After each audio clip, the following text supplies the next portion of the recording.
À l'école de Chaféry, c'est pas suffisant uniquement de viser la région de la Mecque. À l'école de Chaféry, tant que tu peux, tu fais le maximum pour atteindre la Kaaba elle-même. Parce que Dieu l'a dit, Fawalli wajhaka shatr al-masjid al-haram.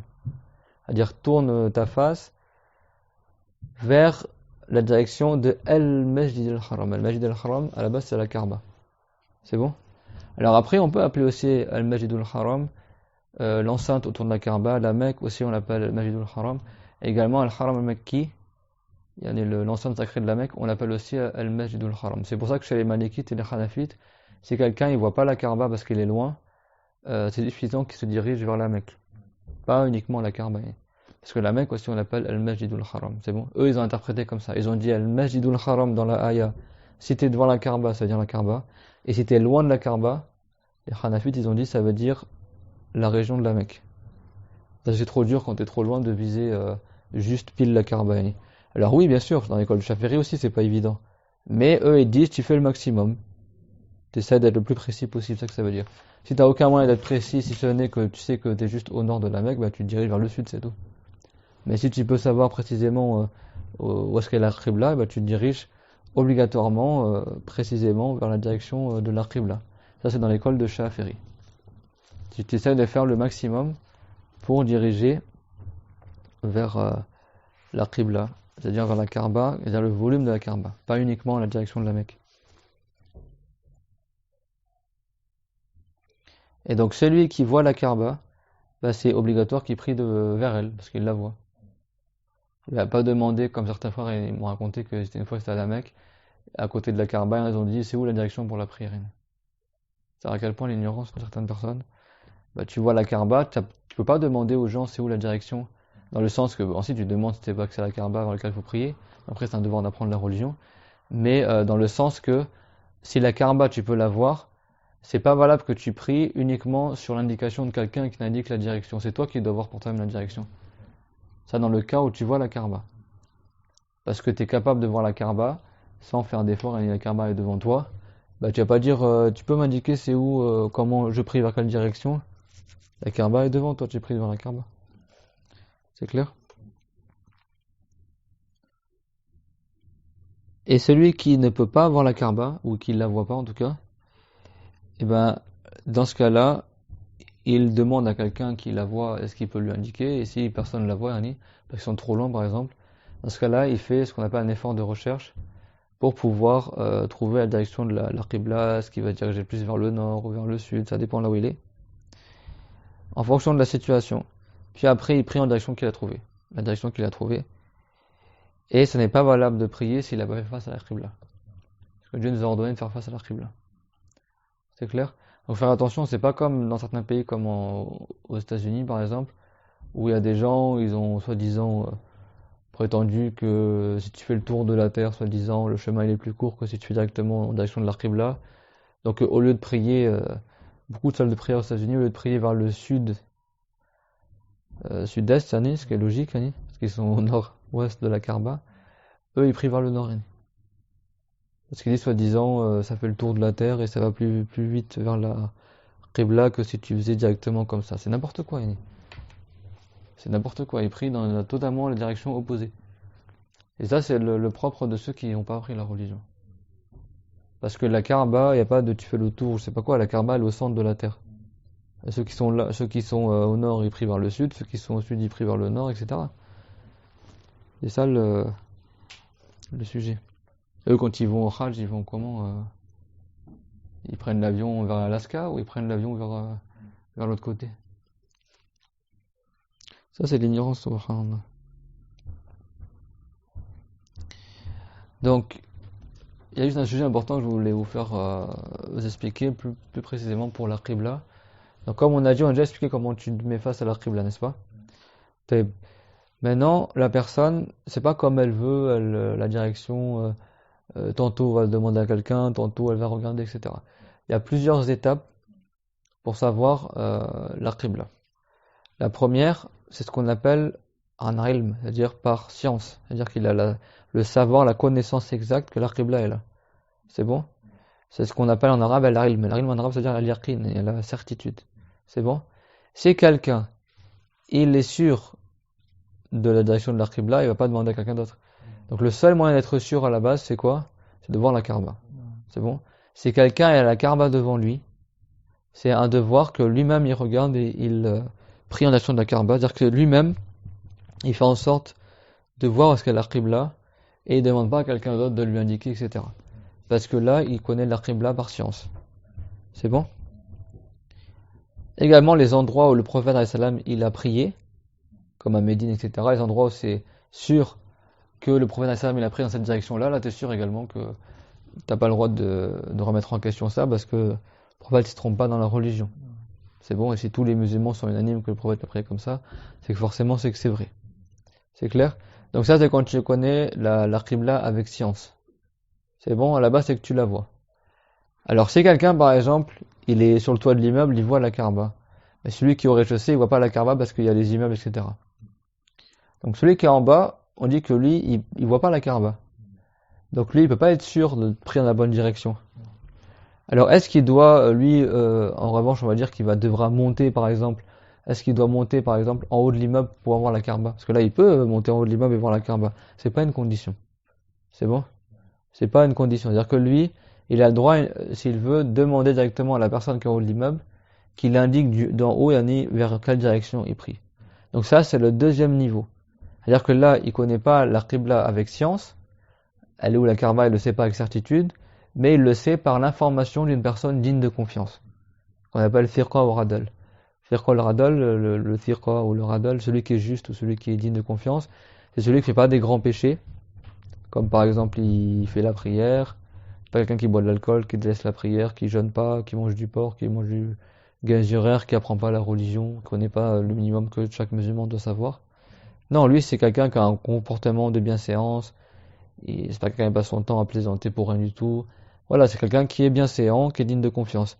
Lui, s'il indique à la personne où est-ce qu'il y a la direction pour la prière, la personne a le droit de prendre de sa parole. Mais à quelles conditions?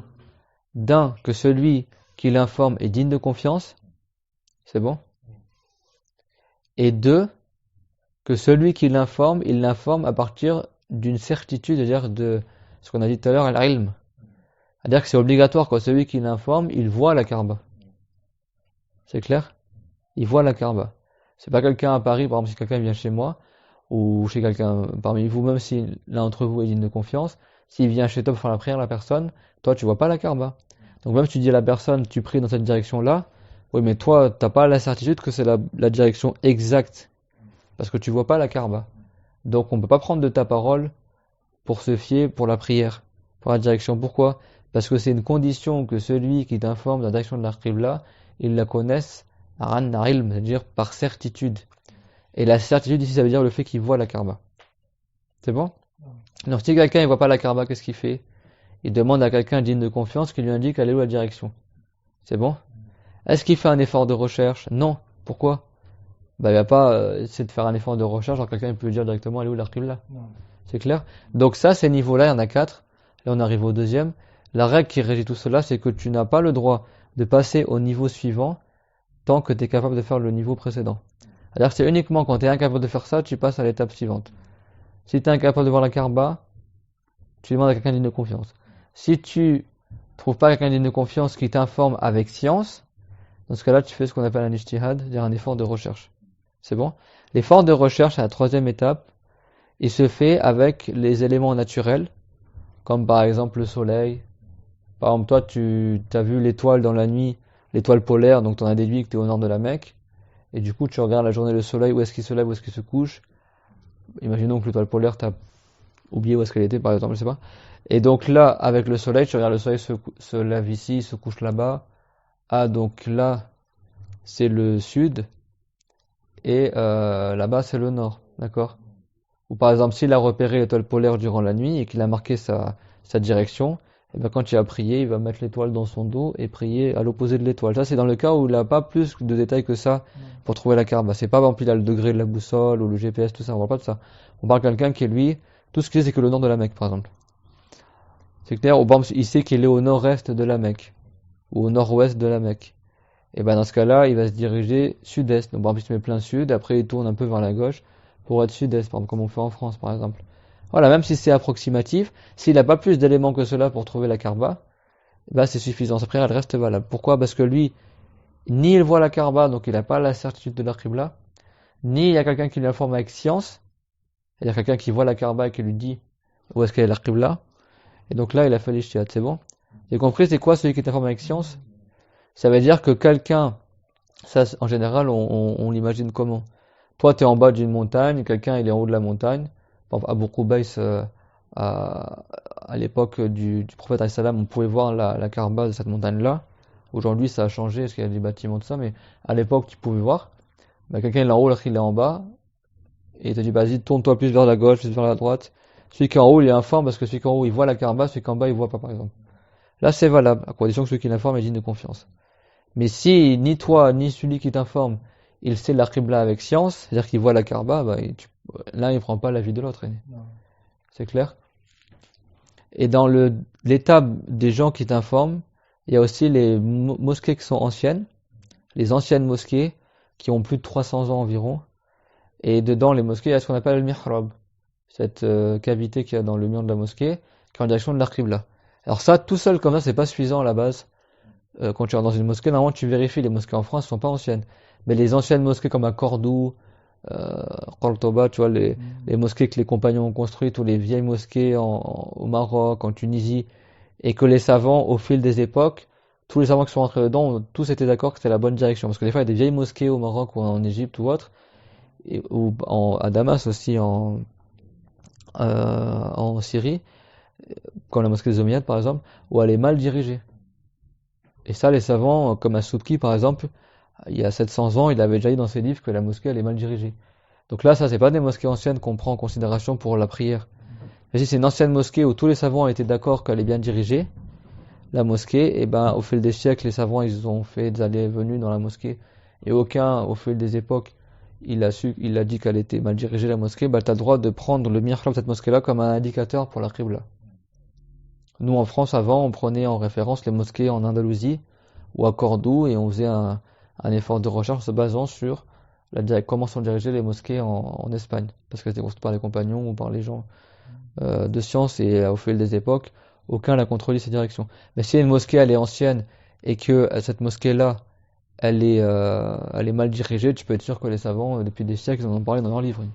Ou les savants de la région où il y a cette mosquée-là. C'est clair, on te montre ça? Les gens qui sont dignes de confiance, c'est eux qui ont indiqué la Qibla dans la mosquée. Certains savants, pas tous, mais certains ils ont dit, tu as le droit de te fier au mihrab ou au trait sur le sol, même si la mosquée elle est pas ancienne, si tu sais que c'est des gens dignes de confiance qui ont dirigé comme ça. C'est bon, mais en France ou dans plein de mosquées, tu sais pas qui c'est qui a mis en place ça. Et par contre, c'est pas l'avis de tous les savants. D'accord? Dans l'école de Chafiri, tu vérifies à chaque fois. C'est bon, même si tu es pris chez un imam ou chez quelqu'un digne de confiance, tout ça, tant que lui, il voit pas la Kaaba de chez lui, ben, il n'a pas la certitude d'être bien dirigé. D'accord? Donc ça, quand tu as le degré connu de la boussole, bon, on dit que c'est à 25.3, imaginons la Qibla, là la boussole, c'est comme si c'était quelqu'un qui est informé avec science. Si tu as le degré précis de vers quel degré tu dois te diriger pour la Qibla, tu dis que sa boussole, là c'est pas un ijtihad, parce que la boussole va toujours te donner la même direction.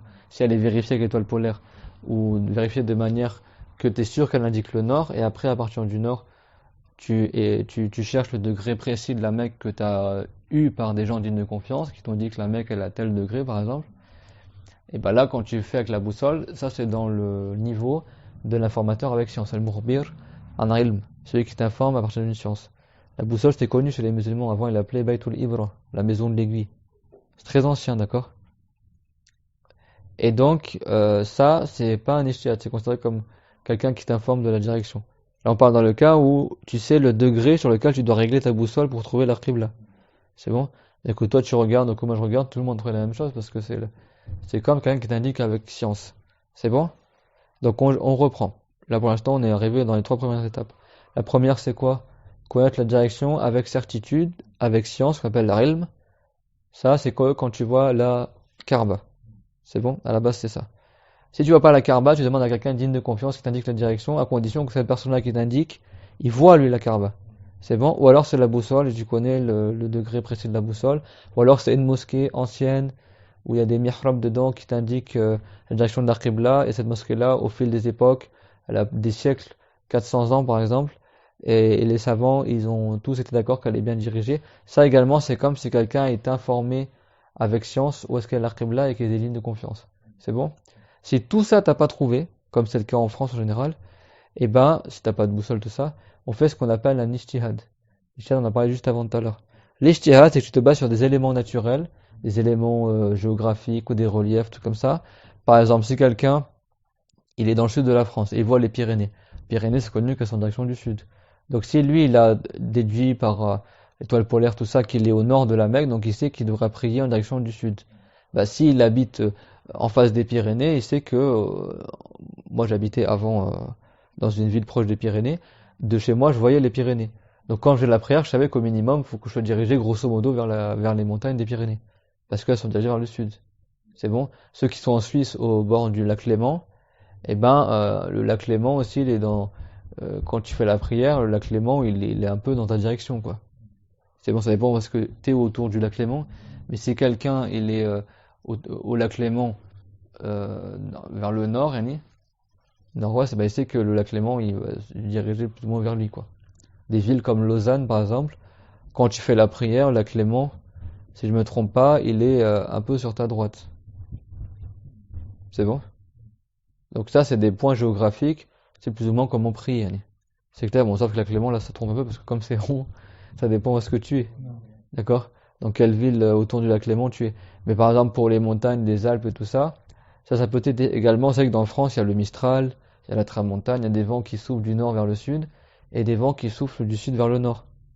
Et il y a des vents qui soufflent aussi de l'est vers l'ouest, ou de l'ouest vers l'est. C'est ça que Dieu a dit, وَتَصْرِيفِ الرِّيَاحِ, que dans le changement des vents, il y a des signes de la puissance de Allah. N'est-ce pas? T'as des vents, tout le temps, ils soufflent du même sens. Et ben ça, c'est pour ça que dans le passé, par exemple, il mouille le doigt comme ça, et après il regarde de quel côté le vent il souffle, et c'est connu, par exemple en hiver, c'est connu, à Marseille par exemple, t'as le Mistral qui souffle. Moi j'habite à Marseille aussi, et en hiver, il y a le vent fort qui souffle, c'est le Mistral, il souffle toujours dans le même sens. D'accord? Alors je sais plus s'il souffle du nord vers le sud ou du sud vers le nord, mais il souffle, d'accord? Et donc, la personne en mouillant son doigt comme ça, elle peut déterminer dans quel sens le vent il souffle, et du coup ça lui donne la direction, est-ce qu'elle est dirigée vers le nord, vers l'est, ou vers le sud, etc. C'est une manière de faire, Annie. C'est bon? Par exemple, quand tu fais de la randonnée en montagne, c'est connu en France par exemple, pour les randonneurs, quand t'as pas de boussole, tout ça, pour te repérer sur la carte, savoir où est-ce que tu vas, etc. Est-ce que tu avances vers le sud, le nord, etc. T'as le soleil, mais tu peux te baser sur les arbres. Les forêts qui sont ensoleillées par le soleil, si la forêt comme on est au nord de la Mecque, à dire que le soleil lui passe toujours au-dessus de la Mecque, c'est bon? Donc ça veut dire que en France, le soleil sera toujours penché vers le sud en fait. C'est bon? Ça veut dire que si, vous savez en France, si t'as une maison plein sud, comme ici, Annie, et ben le soleil, quand c'est le milieu de la journée, le soleil il va taper dans ta figure. Parce que en fait, le soleil va jamais passer pile au-dessus de la France, parce que la France elle est pas au centre de la Terre. Mais la Mecque, oui, d'accord? La Mecque, si. Donc, si tu es au sud de la Mecque, eh ben, c'est en étant dirigé au nord que tu auras le soleil dans la figure, mais quand tu seras plein soleil, mais dans les pays du nord, comme en Europe, t'es plein soleil quand tu es dirigé vers le sud. C'est bon? Donc du coup, les forêts qui sont plus ou moins ensoleillées en France, par exemple, toute la face nord des arbres, elle est très peu ensoleillée. Et comme vous le savez, quand il n'y a pas beaucoup de soleil, il y a beaucoup d'humidité. Du coup, la mousse, elle pousse.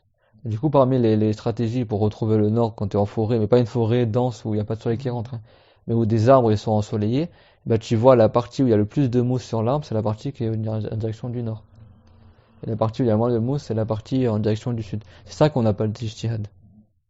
C'est-à-dire en te basant sur le vent, sur la mousse, sur des choses comme ça fiables, naturelles, et ben tu dis, attends, là la mousse elle pousse plus ici, donc le nord il doit être probablement ici, donc le sud il est là, donc comme la Mecque, donc je dirige comme ça.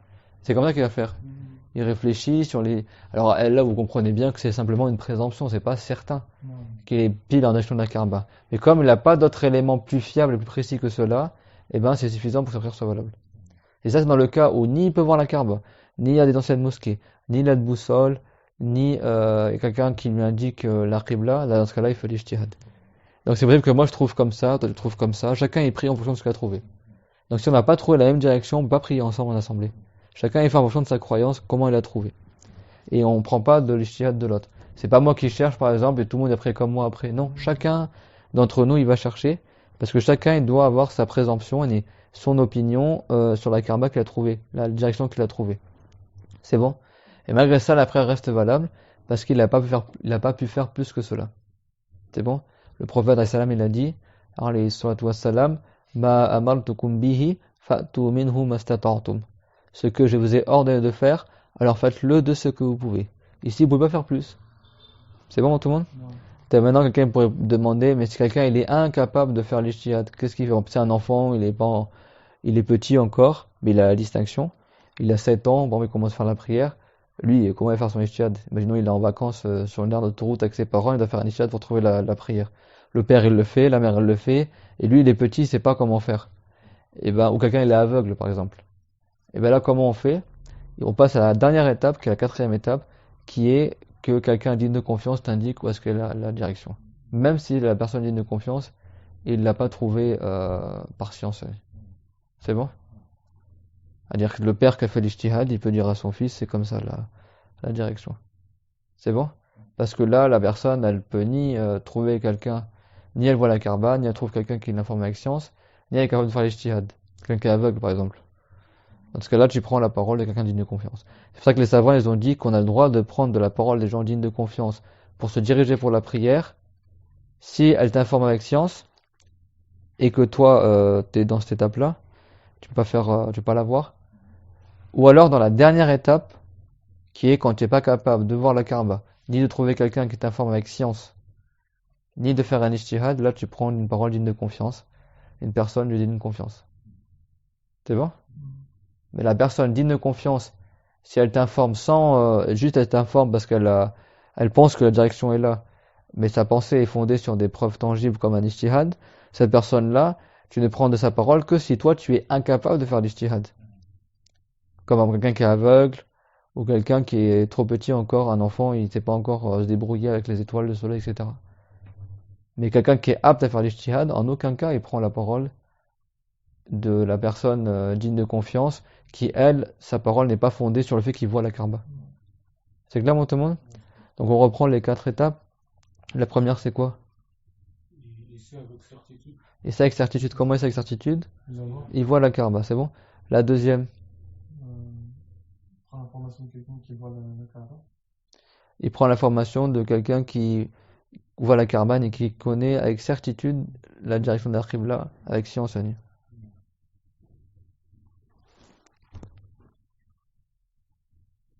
Et la troisième, c'est quoi? L'ijtihad, à partir des... Parce qu'il y en a, ils pensent que la boussole, c'est un ijtihad. Non, la boussole, elle va t'indiquer le nord, le sud. Elle va t'indiquer le nord. Donc si quelqu'un, lui, sait pas du tout c'est quoi le degré de la boussole, ouais, là, il fait un ijtihad. C'est-à-dire que la boussole lui indique où est le nord. Et lui, à partir du nord, il va essayer de déduire, donc le nord est là, donc le sud est là, donc la Qibla doit être à peu près par là. C'est bon? Ça, c'est un ijtihad dans le cadre où il sait pas à quel degré il doit régler sa boussole. Donc il peut se baser sur sa boussole, tout comme il peut se baser sur le soleil, etc.